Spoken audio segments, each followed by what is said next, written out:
நம்ம சித்திரை மாதம் சித்ரா பௌர்ணமி அம்மா லட்சுமி அம்மாவை வந்து அர்ச்சனை பார்க்கறதுக்கு பத்திரிக்கை வச்சு அவங்கள கூப்பிடணும்னு சொல்லி ரொம்ப நாள் ஆசை, என்னுடைய ஆசை.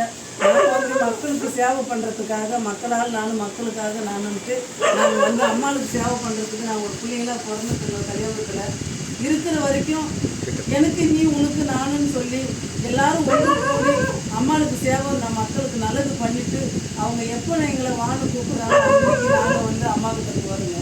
அது வரைக்கும் அம்மாளுடைய பாதம் எங்களுடைய உறவு என்றைக்கும் நீடிக்கணும், நிலைக்கணும்.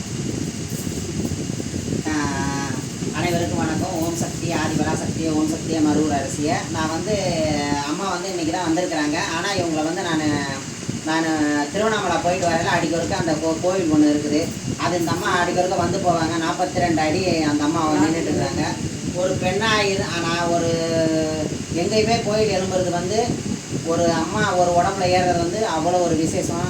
இந்த அம்மாவை பார்க்கல ஒரு அம்மனுடைய பார்க்குற அந்த அம்மா அந்த 42 அடியில் அந்த அம்மா எப்படி இருக்கிறாலோ அந்த ரூபமாக தான் இந்த அம்மாவை பார்க்குறேன். எனக்கு இந்த அம்மா வந்துட்டு போனதில் மிக்க மகிழ்ச்சியாக இருக்குது, மிக்க சந்தோஷமாக இருக்குது. சித்திரை மாதம் என்ன டேட்டுமா? சித்திரை 12ஆம் தேதி நானும் வராங்க. மே 12 சித்திரை 29. இந்த டேட்டில் நான் அந்த ஊருக்கு வரேன். அங்கே இருக்கிற சுற்றி இருக்கிற என்னுடைய ஃபேன்ஸுங்களும் சரி, என்னுடைய மக்கள், என் சொந்தக்காரங்களும் சரி என்னை பார்க்க வரணும். அங்கே வாங்கம்மா, கண்டிப்பாக அந்த நிகழ்ச்சியில் வந்து நான் முன்னணின்னு கலந்துக்கிட்டு கடைசி வரைக்கும் இருந்துட்டு வருவேன் நான். நன்றி, வணக்கம்.